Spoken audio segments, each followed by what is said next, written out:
Hello, good evening from central London. And anyone already online, thank you for your patience. We're running a couple of minutes behind. And I just want to have the opportunity to allow a few more people to jump in, because today we are talking about 40% increase in rentals. That's a big number. And I know it's going to come as good news for quite a few landlords out there who are, of course, having challenging times, especially with the mortgage rates. And that's probably going to be another good news as we see products to softening a little bit when it comes to mortgages. I know it's not great news for renters, but certainly is some good news for landlords, because I've certainly been having quite a few comments online saying, Danny, all you do is bring bad news to landlords and property investors. Don't shoot the messenger. I'm just here to deliver the data and interpret the data that I see day to day with both landlords, property investors, and information that we get on board. So again, it would be great to know anyone who is online to make sure that they can hear me. If you give me a thumbs up, that would be amazing. And also if you can see me, which is equally as important. And whilst I'm waiting for people to come in. Hi, Leslie. How you doing? Amazing. Great. That's good to know, because today, as I said, we are delivering good news to landlords, I guess Christmas has come early. So I'm just going to be sharing a report which talks about, as you see here, talks about a record-breaking rent coming up in the last month. And of course, we are in the summer months. I don't know how it is exactly in other parts of the UK, but I'm going to say it's pretty similar to London, whereby we do get a peak in the summertime. So we compare rentals, at least, to Christmas comparison to the retail market. So a lot of the rents do happen during that summer period. And that's for various reasons, of course. That is number one. We do have a lot of students, a lot of universities in the area, but also those corporate companies do tend to hire around about the summer months and allow for those new employees or relocating to different offices in different parts of the world to be able to perhaps have their summer break before they start in their new location. So listen, guys, I know that we get renters online sometimes as well, and they may be asking, well, rents increasing, how is that good news for renters? And it's not, to be honest with you, but there's got to be, of course, a balance whereby landlords, of course, can make this profitable. Otherwise, those rental properties wouldn't even exist. And we'll dive into a little bit about that, about balancing in the market and the supply and demand. So with no further delay, let's jump into this article. Remarkable rent. Bear with me. Remarkable rent rises in record-breaking July, startling figures. So a series of records were broken in July with the highest rental averages ever recorded by Goodlord Rental Index. So what we're going to be doing is jumping onto this Goodlord Index and looking at it, because I like the visuals on it, and it really just shows us as to what is truly going on. So in the meantime, if you do have any questions, as always, just put it onto the chat box. And we have people joining us from different platforms across Facebook, I believe LinkedIn, and also YouTube. So I believe you can't see the messages on each platform, but feel free to just put that across. So if we look at the Goodlord Index, this is welcome to Goodlord's July Rental Index. This is done by Tony Burgess-Smith. Hello, Tony. Thank you very much for the article. We're going to be diving in depth on this. So we are looking at July 2024. So year on year, rents up by 7.5%. In 2024, to date, year-on-year rises have been tracking between 5 to 6%. However, July at the start, what is typical is the busiest season for lettings. Year-on-year rental averages spiked by 7.5%. Now, This time last year, July 2023, the average price of the rental property in England was 1,360 at this time. This was the highest ever rental average recorded by the index. A record has held until now. Because however, over the last month, the average cost of rental property has risen to £1,470, setting a far higher new record. This is the first time the rental index has recorded a national average of £1,400. Now, to put this into context, guys, if you've not been following the rental increases over the course of the last 3 years post-pandemic, what we do know, at least true for here for London, is we've seen an average around about 30% increase over the course of 3 years. So those double digits seem to continue. To be honest with you, we weren't expecting double digits here in London, and I don't think it's quite hit those double digits as we hit the half mark of the year. And I don't expect it to, but it seems that on average across the UK, that is happening. And it could be possible that what's happening is very similar to what's happening in the housing market. So in the housing market, we'll dive deep into that, but it's two markets effectively, which is the north seems to be seeing the increase, but the south seems to be seeing a dip in the housing market. And it could be that we start to see something similar going on with the rental market, where in the north there was still room for growth, certainly for double-digit growth, and yet in London it's kind of already hit that point of saturation.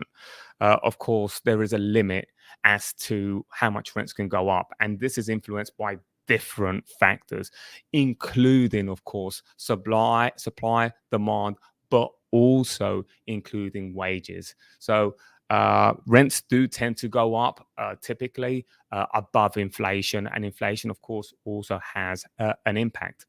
I hope this is all making sense. And now over again to the Goodlord Index with rental prices. So if we look at regionally, the biggest year-on-year jump was in the southwest, where rents are now 10% higher than they were a year ago.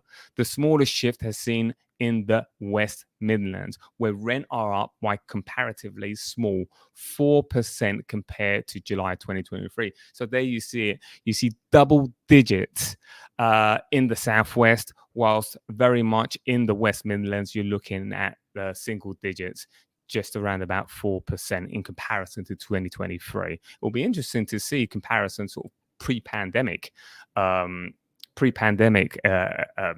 frame, because I'm sure that's going to be a huge jump. I wonder whether the report even provides that. I'm trying to make this bigger, but I'm struggling. Here you are. Hopefully you can see that. If you can see that, give me a thumbs up. It really helps me to make sure that I am delivering good value in this video. So if we look at this East Midlands, £912, Greater London £1,800, Northeast 780, almost 800, Northwest. And you can see these numbers as you go to southwest, just over 1,200. Sorry, just over 1,100, going to 1,200. Southwest Midlands and England average. What is interesting to see, and you guys, if you've been watching the news, you certainly, I'm sure, you've seen that when it comes to London itself, and this is looking at Greater London. But if you look at London itself, not even prime London, but just like inner London, I've seen the news in the last couple of weeks has been making headlines, which is that we've hit, I believe, the region of around about £2,400 on rent when it comes to inner London. I mean, though, I would have to dig up the data as to what that would look like if we are looking at prime London. Because if you're looking at prime London, I mean, you're looking at the bottom of the barrel. You're easily looking at probably around about £4,000 per calendar month on prime London.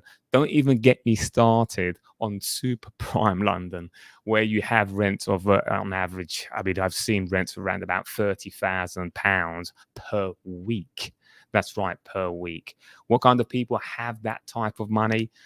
I wouldn't know, to be honest with you. I certainly don't know them, but it is a different world when you get to that price point, both in sales and rentals. So going back to the index, the green, let me minimize this.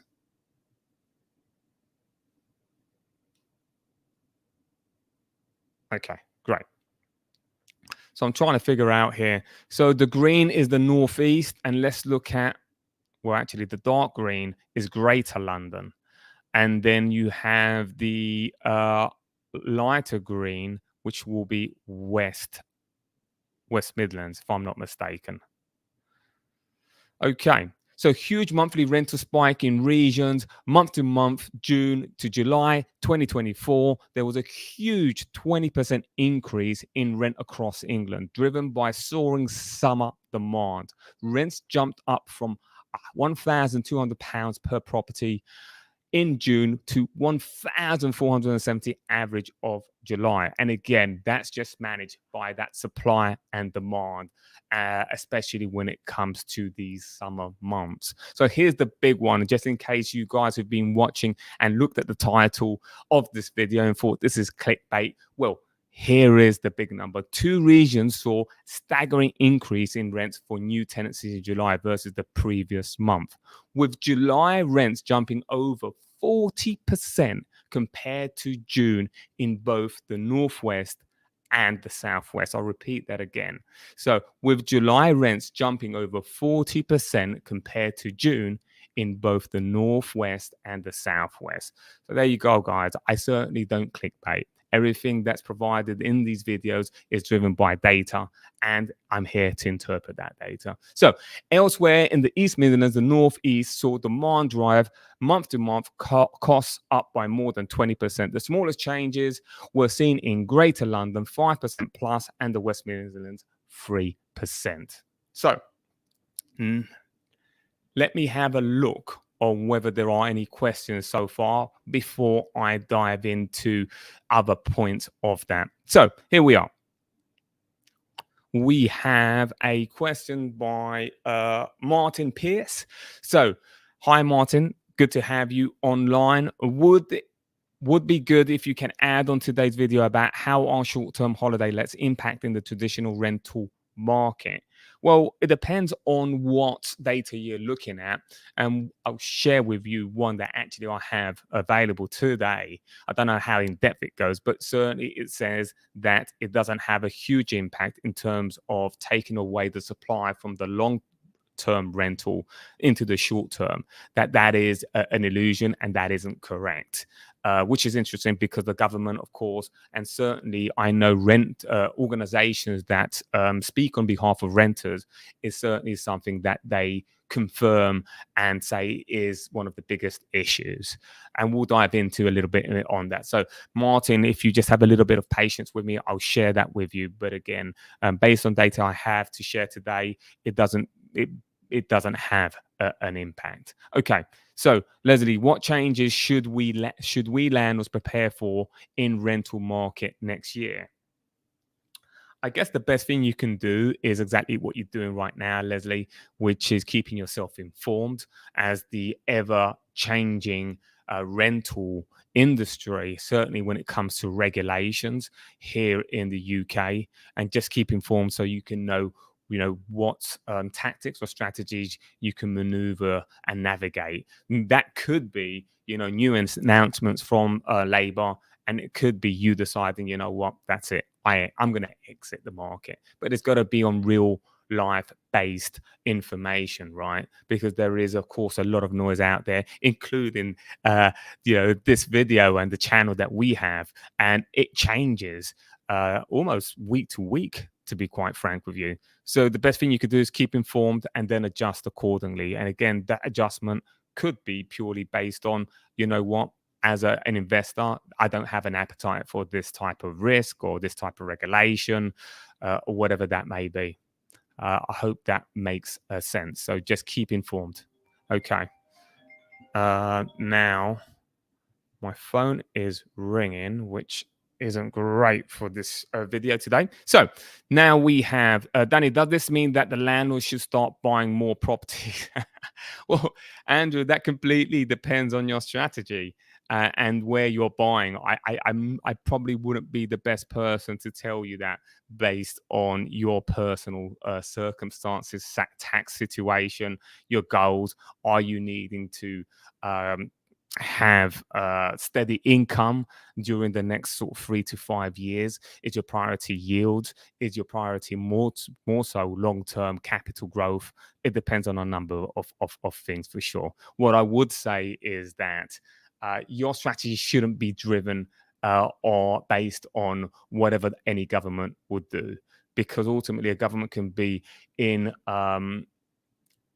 power for 4 years or even 8 years. And if you're looking to invest in property, that shouldn't be the time frame that you're looking at. Property is a long-term game, and you should be holding property anywhere sort of between 10 and 20 years, if not more, to actually see the real gains. That's where the real money comes in.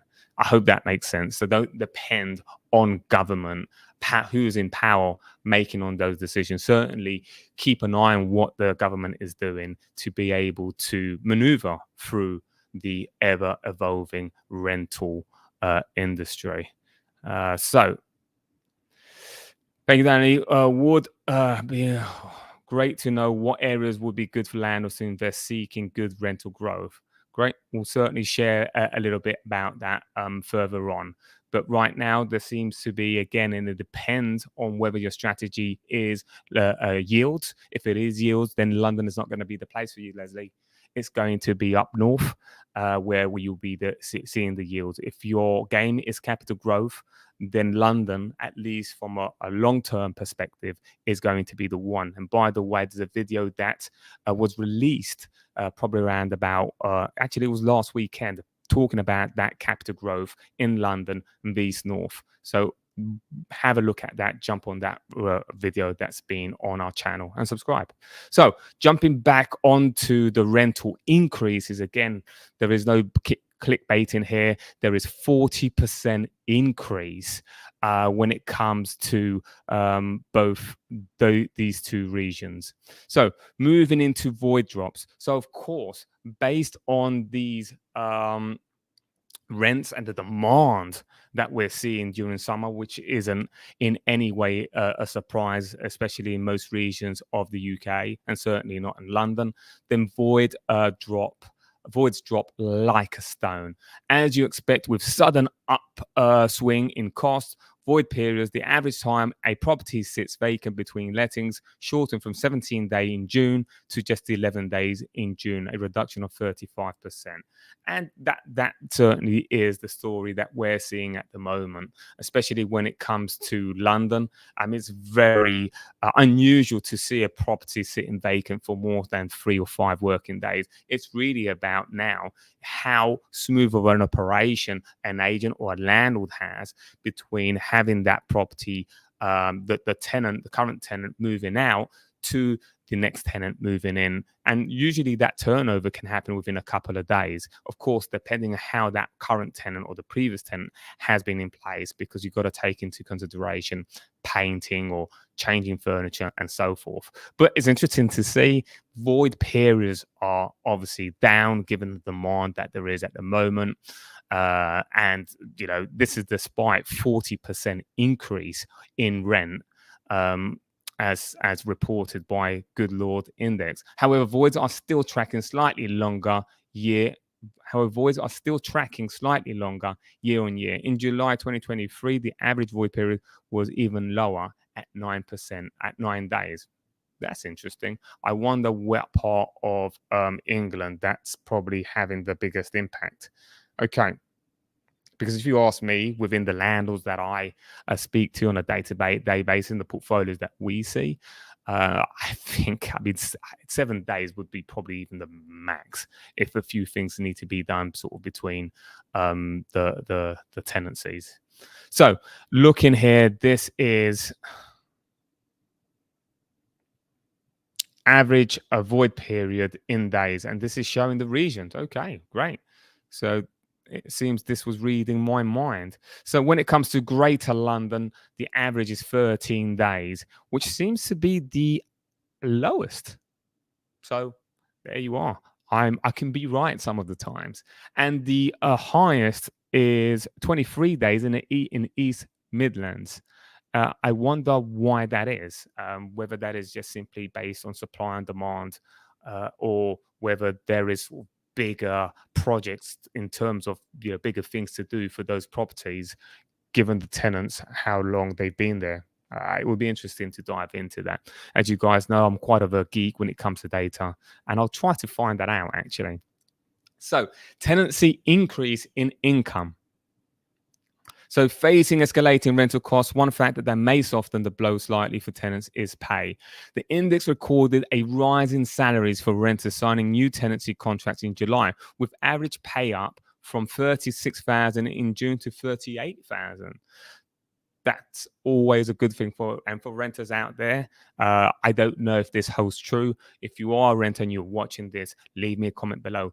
What is your experience, certainly from a rental point of view, and also pay rise, and certainly if you are in any major city, because I'm sure these kind of pay, annual pay, is certainly a reflection of cities rather than perhaps smaller towns or regions that perhaps don't benefit from the economy. So this is a rise of 3.5%, although it lags significantly behind month-to-month increase in rental costs. I mean, again, if you're not familiar with buy-to-let, one of the benefits of that buy-to-let is always going to be that rental will go above inflation. So that is, of course, one of the buckets you hit. You are looking at three things when buy to let investment. You're looking at, number one, cash flow, dare I say it, with mortgages as they are at the moment. I think with many properties, you'll be lucky to break even, but there are some instances where you have that cash flow. Number two will be, of course, that the tenant is paying your debt. And then three, which is the golden nugget, is going to be capital growth. So that's it. We have gone through the Goodlord Index. Thank you, Toby, for sharing the 40% increase that we've had in these two regions. And I want to go back and see if there are any questions before I jump on to the next article, which is just looking at home-let data when it comes to rent. So just looking at a different perspective to this. So let's see if we have any questions before we jump on to the next one. Okay, cool. So we have GMM. I'm happy I live and work here in Bangkok, where I can rent my one-bedroom condo with a pool and gym under £300 a month in a city as big as whole London, or with 16 million people. Well, you are incredibly lucky, and I guess that's part of what is happening at the moment with regards to remote working. It will be interesting to find out, GMM, whether you are able to earn money that's not based in Bangkok, but perhaps in other countries where the salary is at a much higher rate, and still be able to enjoy and benefit rents from another country whereby they don't have those type of salaries, because this is something we're hearing a lot in the current market, that remote working, whether that's South America, Asia, or other parts of Europe. So Danny, would be good to know about the factors that are driving the recent increase in rental prices. Well, supply and demand, number one, the excessive cost that landlords have had to take on. This includes, but not exclusively, the regulation changes that have happened. For example, the tax benefit being removed from interest rates for landlords, but also just the mortgage rates. It's been really what's accelerated those costs to landlords, and that needs to be passed on somewhere. The market always finds a way to correct itself, always, and this is just unfortunate that this is passed on to renters. I hope that makes sense. So if we go on to look at, we're 24 minutes in, actually. I think I've dived into the long let quite a bit. So what I'm going to do is I'm going to jump into some incredible news when it comes to the short-term market, because it's not only the long term that has been benefiting from spikes and increases, it's also the short-term rental, which is something that I found quite surprising because I thought it had reached its limit, but clearly not. So, this is another article I wanted to share with you. So, whilst this title is kind of doom and gloom, Airbnb and short let boom may be over, says agency chief. So, we're moving from a long term market stats to a short term. Bear with me.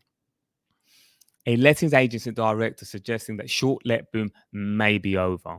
So this chap is saying that Airbnb style short let across the country has so the number of Airbnb style short lets across the country has risen. Occupancy levels has significantly dropped. So effectively what they're saying, or this chap is saying, is the supply has increased substantially and that the occupancy rate has dropped naturally because there is somewhat an oversupply. He looked at 10 areas across Britain which have traditionally been regarded as hotspots for short lets. These are London, Manchester, Peak District, Lake District, Cotswolds, Cornwall, Devon, Dorset, Somerset, and Edinburgh. So we'll talk a little bit about Edinburgh because there's some interesting data coming out from there for both long let and short let. So the figures show that over 500,000 active short listings, there are over 500,000 with 50,000 of those. If my math serves me right, that's like 10% of that 500,000 are in London. The largest number, 50,000, are here in London. This number having increased by 22% in the last year. So are we reaching the saturation point? Bear with me one moment. So are we reaching the saturation point when it comes to short let in London? Possibly. 22% is a big increase over the course of a year in terms of supply. Just Manchester has seen a larger increase of 29%. That's even over just under a third. A third. That's a big increase. With the Peak District 18%, Lake District 15%, Cotswolds 10%. So naturally, you can see how this will have an impact on the market and on occupancy, especially when you have that amount of increase. And one may ask, why is it that what's attracting landlords into the short-term rental market? And I think there are two things here. So bear with me. So the first one is in terms of attractive and how a lot of landlords were introduced to short-term to begin with. Number one, I remember during the pandemic, even before the pandemic, there was a lot of landlords that were against the short let because, let's face it, we're kind of holding back, concerned about what we don't know, the unknown. If you have a landlord that has always been doing long lets for 10, 15 years and then introduced to this new shiny object, that can be quite apprehensive and concerned. But when COVID hit, I know that there were a lot of landlords that were exposed to the short let market. Why is that? Well, first of all, a lot of those long let tenants left the properties. They went back to whether it's another country or to their hometown here in the UK. And London, at least, I'm talking from that London perspective, London was a ghost town. And therefore, when the market opened up again, a lot of those tenants didn't necessarily want to come back immediately. They didn't know what was happening, and they were quite used to that remote working and not being in London. So I'm trying to cut to the chase. So ultimately, what happened was a lot of these properties were given back to the landlords, and there wasn't any demand. However, there was a lot of staycation and a lot of people moving inside the country, and a lot of landlords decided to, this is my only option. Let's give it a try. And once they tried it, they never went back because the profitability that you can see on this is incredible. I mean, if you want to find out more about this, there's a video coming out. I believe it's this weekend. So if you're not subscribed, make sure you subscribe because this dives straight into the short-term rental market. It dives into the impact that's having on the long-term rental, the reasons as to why the landlords are going into the short term, and just the overall why landlords were forced into this sector to begin with. So going back to, let's call him Jim, a landlord that I know, moving from the pandemic, he has 3 buy-to-let properties in London, and everything was, just running along like clockwork. Everything's fine. However, now that his mortgage packages changes, he's now in trouble. Now his mortgage is going to double, even triple. And now Jim is worried. And now what he's had to do is try and find an alternative. Now, one of those alternatives is losing his properties, or perhaps having to sell at a discounted price and sell quickly before this mortgage kicks in. The other alternative he found out was going into the short-term rental market. And I'll break down these. It's a very simplistic and loose example. He earns around about £25,000 for his one-bed properties, very close to central London, not in central London. £25,000. After he pays the agents, he's down to £22,000. This is what he gets to take home. Again, this is a very loose example. Of course, there are other costs involved. Now that he's put it onto the short-term rental market, he's up earning £65,000. Take the occupancy down to 90%, call it £60,000. After paying agents and paying the portals, he's up to around about £40,000. That £40,000 in comparison to the 22,000. Is he going to go back to the long-term rental? I don't believe so. This is a way where he can actually be able to pay his mortgage, whereby if he was still on the long let, it just simply wouldn't happen. He couldn't make those numbers work. And again, potentially even losing his buy-to-let properties, which is there for him to actually subsidize his pension. That's why it exists. And ultimately being able to, not having to sell at discount and being forced to sell. So we were in the Airbnb boom. So you may be asking, well, this is bad news because occupancy rates are increasing. And yet, what we find from this report, yes, occupancy rates are increasing. Not by let's look at the percentage. Annual renewals. Okay. Actually, let's go straight to the point. So what we're talking about is there's also been a heft price hike to pass on to consumer in order to balance the books. 10 areas have seen sharp increase in the average daily rate, the largest of which has been across Edinburgh. Now, I said to you I was going to touch upon Edinburgh. Now, Edinburgh, of course, what they've had over the course, I think it was the end of last year, is a number of things. But specifically when it comes to shortlist, they now need to register under a scheme to be able to shortlet their property. And I believe this is a consequence and a result of this scheme. A lot of landlords I'm seeing are exiting the market or not wanting to grow their portfolio in Edinburgh. And we can see the effects of this is 12% up in terms of price hike. But in terms of drop of stock in short-term rental, that is down. And this is without even talking from a long let perspective, the impact that the rental cap had on the stock of property and the rental increase it had, which was substantial after that rental income, which shows that rental caps simply does not work. The market always has a way of correcting itself. So apologies, I moved away. But looking back at this, we've got Edinburgh has had an increase of 18% for the short-term rental. And then the Lake District, 16%, Somerset, 13%, and the Peak District, 13%, whilst Cornwall has 10%. So again, guys, we got 40% increase in rent for the long-term rent in certain regions. This is month to month, I believe it was. If you missed that and you just jumped in, just look back at the video when you have a chance, and the recording that will be available.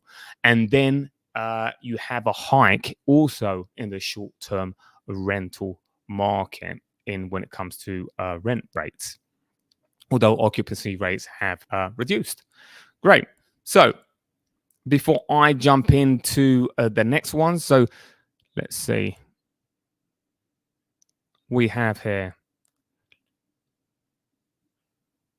So thank you for replying, GMM. I really appreciate it. Here I live good for under £1,200 a month total with transparent food, living, transport, food, living, clothes, and etc. You're living the life, GMM. You're living the life. It'll be good to know if you feel you're compromising on anything by not living here in the UK. So for those of you that just jumped in, GMM is living now in where was that? But remind me, that was in Bangkok, and he is glad that he is paying a fraction of rental price with a huge quality comparison to London by living out there. I actually have a family member out there, so yeah, keep safe, GMM. So living costs do vary significantly between countries. In the UK, as in Sweden, an increase in population can put pressure on housing, affecting rental prices and demand. As landlord, it's crucial to stay informed about these trends and manage properties effectively. Yeah, I mean, you make a great point here, Martin. So definitely the increase in population is a major factor. So if the increase in population isn't keeping up with the housing supply, then you're of course going to face a huge problem.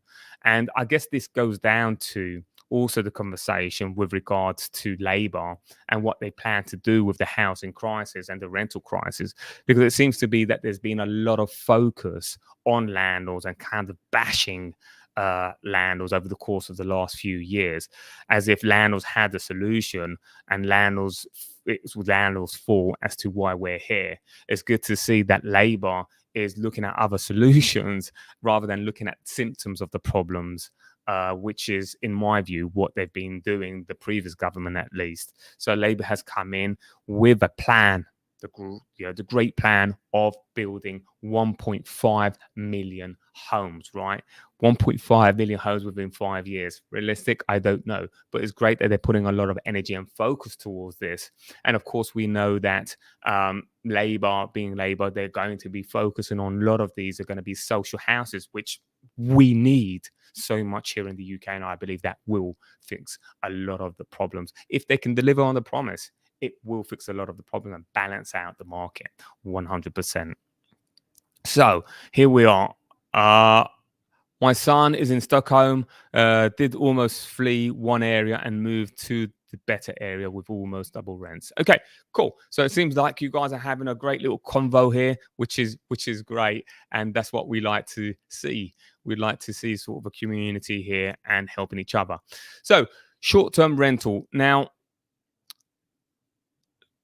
on that same note, and so we can move away from the short-term rental, perhaps talk a little bit about the housing market and sales prices. Let's move on to looking at the short-term rent specifically in London and what it's doing. So newly released data from Your Air Host revealed that active rentals, including properties that had at least 1 day reserved or available each month, are down across the capital 27% compared to the beginning of 2020. So it seems to have that same kind of trend from the whole of the UK in terms of it seems to be following that same trend. Actually, this is talking about the stock. So the data, which uses figures Air DNA, identifies only 7 neighborhoods where the number of active rentals has risen, with average growth in these areas being just 23%. That's interesting. Another take in comparison to the other article, when it looks like, more so on the UK side. As we know, property is hyper local. So what's good to look at averages and looking at the UK as a whole, hyper local and going micro is important when making decisions. So, and we're going to see that, by the way, when we look at house prices and what's happening in different parts of the UK and how that impacts the average. So if you're online, stay tuned because we are going to touch upon prices. So the 10 neighborhoods with the highest decline compared in pre-COVID level areas. And of course, this is the number of neighborhoods highest decline in central London supply. So having supply issues are affecting areas of both central London and Greater London. So we're talking about the supply here. And it's saying that 10 neighborhoods with the highest supply compared to pre-COVID levels are Whitechapel, 50% down. That's interesting. I mean, Whitechapel, for those of you who are not familiar with London, it's practically the city. Bethnal Green, 46%. Let's look at the one that has had the least impact. And from what I can see, it's probably going to be one of these of 36%, which would be the City of London. And again, Whitechapel will be just on the border of that. So on the other hand, Airbnb property owners have seen their average daily rate climb by 67% in the same period, from an average of £147 to a whopping £246 across the capital. So again, same trend there when it comes to daily rates. That's a huge income. That's a huge increase, by the way. I mean, you're looking at 147 on average pounds on average to £246. So the decline in available listing is therefore likely not a representation of demand, but a shrinking availability in both long-term and short-term rental properties. Interesting take in that. So I'm going to go back to any questions before I move on. And I hope this is some helpful information and data for you guys that are online. One thing that really helps us out and keeps us motivated is, of course, those likes on the videos, and certainly subscribe so you can keep up to date. Okay, glad it's helpful, Leslie. Much appreciated. I think the next point is just looking at the uncertainty for the short-term rental, as we're on the same topic. And of course, there's been changes proposed and changes made over the course of the spring budget that came out. I believe it was, I'm sure it was this year, whereby the short-term holiday lets can still benefit from the relief of interest rates. So you can still have those tax benefits when it came to mortgage interest rates. But of course, that has now changed. And a lot of landlords were enjoying that, whereby it was taken away from them on the long lets. And therefore, they were happy that they were able to continue to do that. But of course, we all knew that wasn't going to last, and that has changed. Another thing that's changing next year is the abolished furnished holiday lettings regime. So this is changing, I believe, it's April 2025, and that's also going to impact, of course, the profitability of short-term rental. So that takes us into, I know there was another short-term rental topic I want to touch upon. I think we've probably reached all the topics when it comes to short-term rentals, with the exception of this one. So thousands of homes lost to Airbnb claims labor. So again, I'm going to show you another article, which will probably, it says this doesn't hold any weight. But let's read this one based on labor. Thousands of homes in central London may have been lost to Airbnb and the other short-let platforms, a Labour candidate claims. So Rachel Blake, Labour candidate for the City of London and Westminster in today's general election, says local councils should be given powers to decide on how to tackle what she calls the Airbnb problem, including any caps on number given consent via the planning process. So I'm glad I jumped onto this and I didn't skip it. Because some of those proposed changes, of course, is having a planning permission to be able to have those short lets. Here is an important point, guys. On these proposed changes for short lets and regulations, from what I understand, is this proposal is planning permission on all new short lets in certain regions of the UK.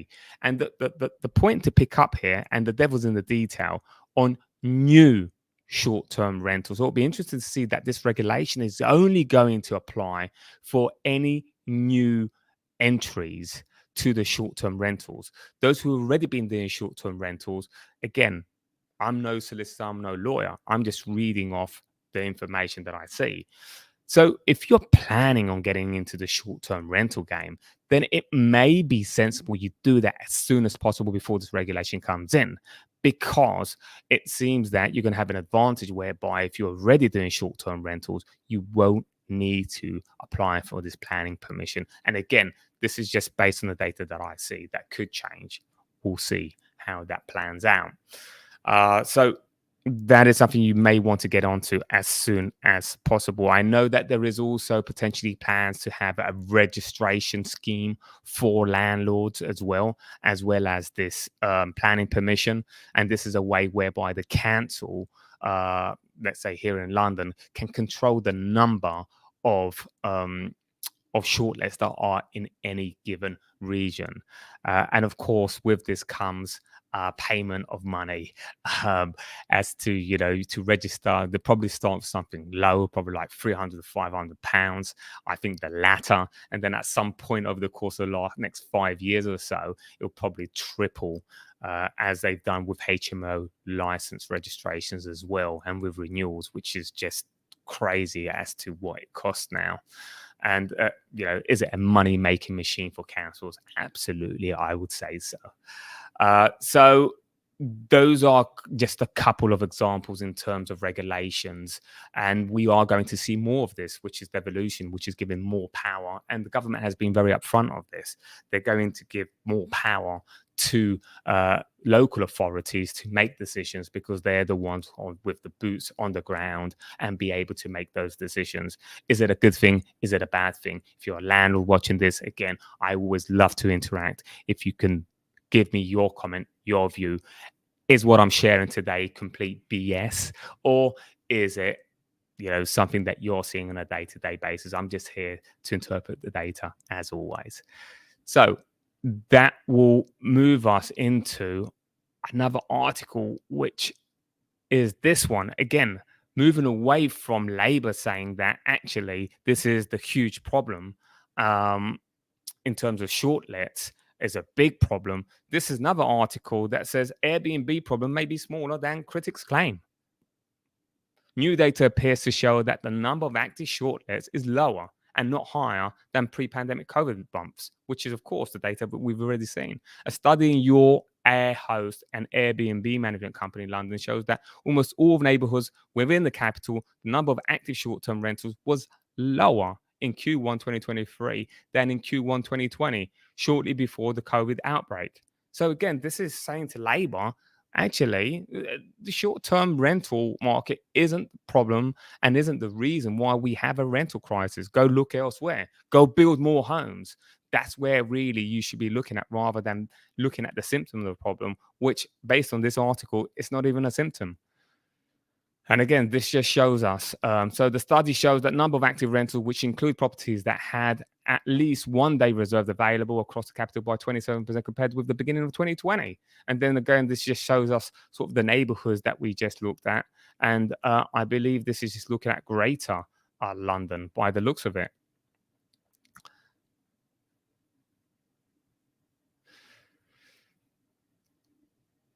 So let's see what other questions we have before we jump into house prices and where we are 6 months on, and how this compares to the predictions, the crystal balls from Zoopla, Savills, and other experts out there at the end of 2023. Were they on point, or were they completely off? That's an interesting point that we're going to be looking at. So if you're tuned in, don't go anywhere, because we're going to be looking at this literally in the next couple of minutes. Before Andrew, would be nice to find out what factors are driving recent increase in rental prices across the UK. Again, Andrew, if you jumped in late, it is based on that supply and demand, and especially, of course, if you're looking at the summer months, which we are now, there's going to be a spike there, because the summer months is always going to drive prices up. So supply, demand, but also the cost to landlords. Any cost to landlord will naturally be passed on to rent. But of course, even the rents have a ceiling. because of wages. But we've also seen, and if you've just tuned in, we also see that wages have also increased. And of course, it's not going to be never going to be at the same rate of rentals, but it is helping to absorb some of that increase. Okay, would be good to know some common questions landlords are asking. Well, yeah, I would definitely be good to see that, Martin, and that's why we're on this channel and on this video. So I would share whatever we have, but just continue to ask away. So what we're going to be doing now, guys, we're going to be looking at what Zoopla had predicted back in 2023, and again where we are now 6 months on. So Zoopla at the end of 2023 had predicted that house prices falls of 2% over 2024, rising income expected to steadily improve housing affordability, mortgage rates expected to fall back to 4.5 by the end of the year. So it will be interesting to see where we are now and what Zoopla is saying now 6 months down the line. But let's look at housing market mortgage rate prediction. So it said that mortgage looks to remain higher for longer into 2024. We're not expecting them to fall back to 4.5 until H2 2024. So of course, this is the second part of the year. Will we reach that? Let's see. Has Zoopla changed their the opinion on this? We'll see as well. So that means housing affordability will really only improve if people are able to earn more money. And of course, yeah, and especially in these regions where they are more dependent on mortgage rates. Some people say that that is London because, of course, of how expensive London is. But one thing to keep in mind, and of course, we are talking about different price brackets here, because I know a lot of people say that London is probably the region whereby it's going to depend more on mortgage because of the price bracket it's in. However, that being said, there are lots of areas in London that exchange and sell properties purely based in cash, and that is of course dependent on the type of area and neighborhood, but just something to keep in mind. And London has been one of the areas that have seen the biggest capital growth, and therefore whether it's family members or whether it be family members or any support in terms of the deposits for the buyers. So going on to Savills prediction. So if we look at Savills prediction, we saw back in, when was this? 2024. This was November 2023. And let's look at what the prediction was from Savills. So mainstream UK house prices are down 3% 2024. So this is a higher drop from comparison to Zoopla last year from Savills. 3% down. 2025, 3.5% up. 2026, and so forth and so forth. So they'll only expect an increase from 2025. And again, this is taken into consideration mortgage rates and where we were back in November. And if we look at housing transactions, what's that? Sort of 10.4 million. Mainstream UK rents up by 6% when it comes to the increase, which is pretty much on point when it comes to rents overall. Of course, we're only 6 months down the line. So that is something, of course, to take into consideration. What does it say here? Let's see if it goes a little bit more in depth.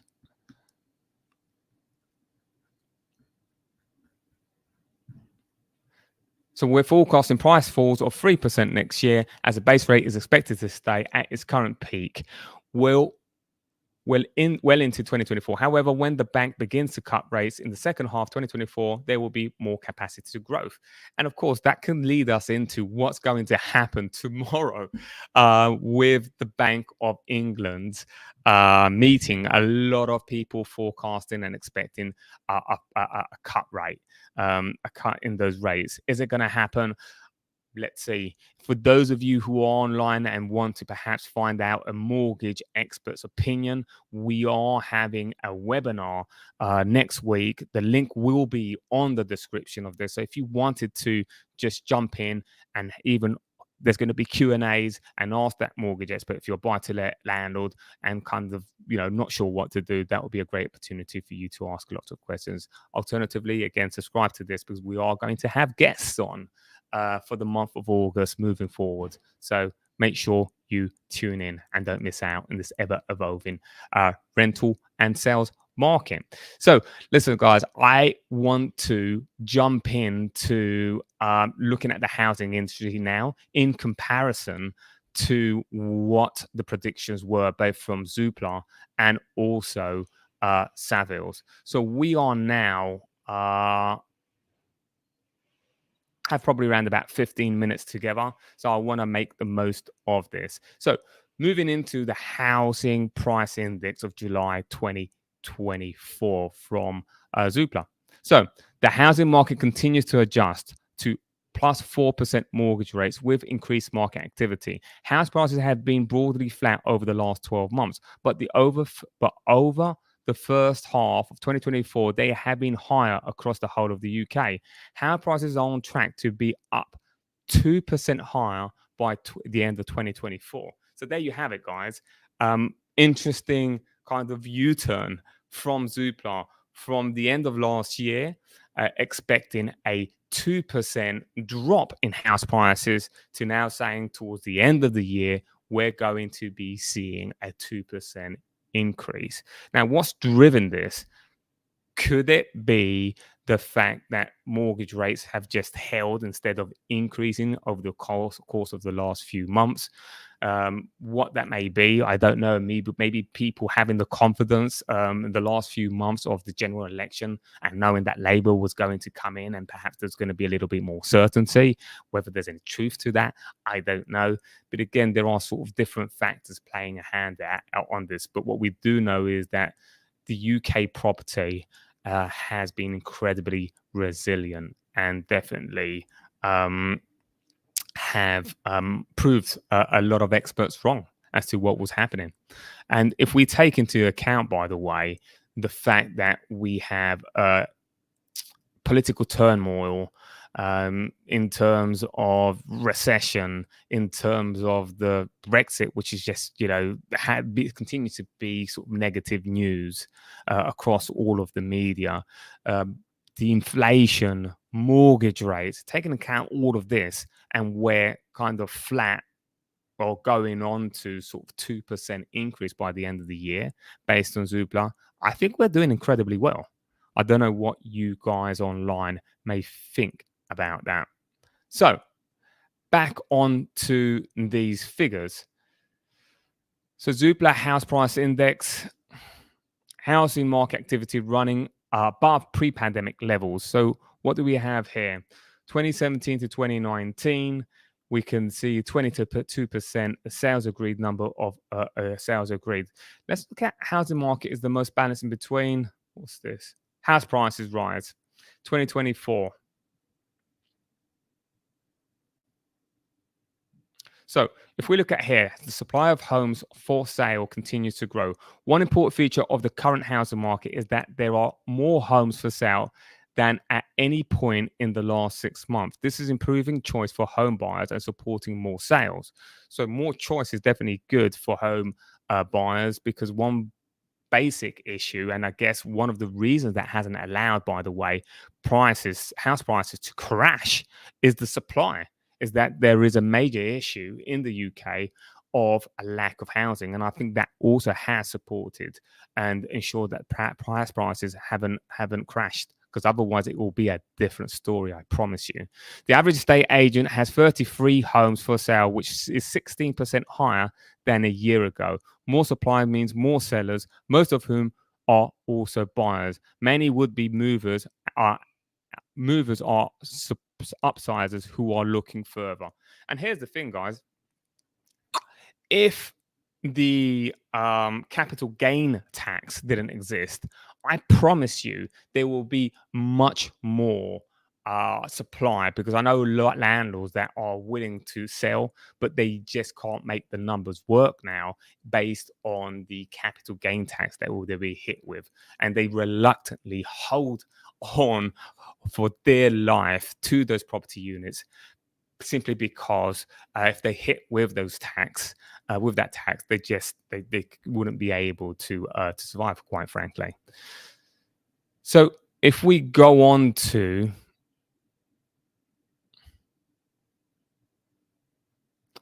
if you guys are following and anyone has been online for a while, it will be great to, okay, I have the answer here. So we're coming up to the hour, so we are jumping off very shortly. But before we do, one of the most interesting data is going to be Savills.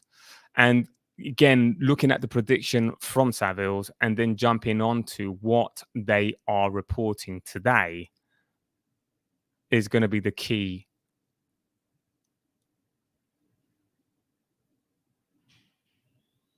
So we are now here based on the revised 5-year mainstream forecasts from 2024 to 2028.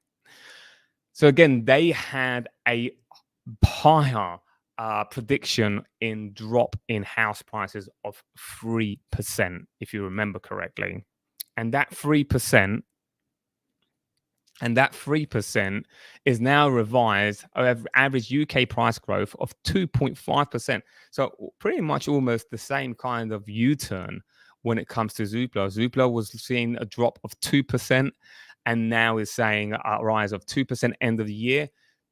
Savills pretty much on the same kind of route. And then the UK residential transactions, I don't think that's far off from what they had predicted at the end of 2023.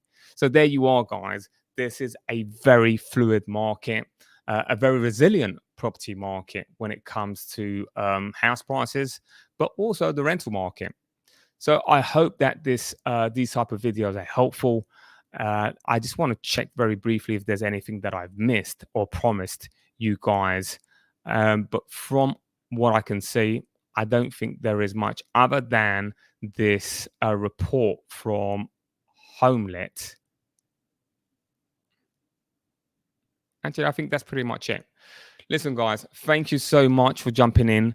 I don't see that there is any other questions. How can balance rental maintain a good relationship with long-term tenants? You keep up those good relationships with those tenants and it will pay dividends always. And my best recommendation I can have for you, Leslie, I know that you are a loyal listener, it is that the game is changing. What I mean by that is as property prices increase, what you also would be expecting from tenants is an increase in the quality of property, the quality of service. This goes from long let down to short let. So make sure those properties are kept up to date and those standards, but you also have those rent to rent, build to rent properties coming in, those corporates. Those properties are always going to be the best possible condition, and those are your competitors. So you need to step it up or get out of the game, because that's where we're leading to. Hope that makes sense. Thank you so much. Appreciate your time. Stay safe, everyone, and tune in to the next one as we get more guests onto these live streams. Appreciate it.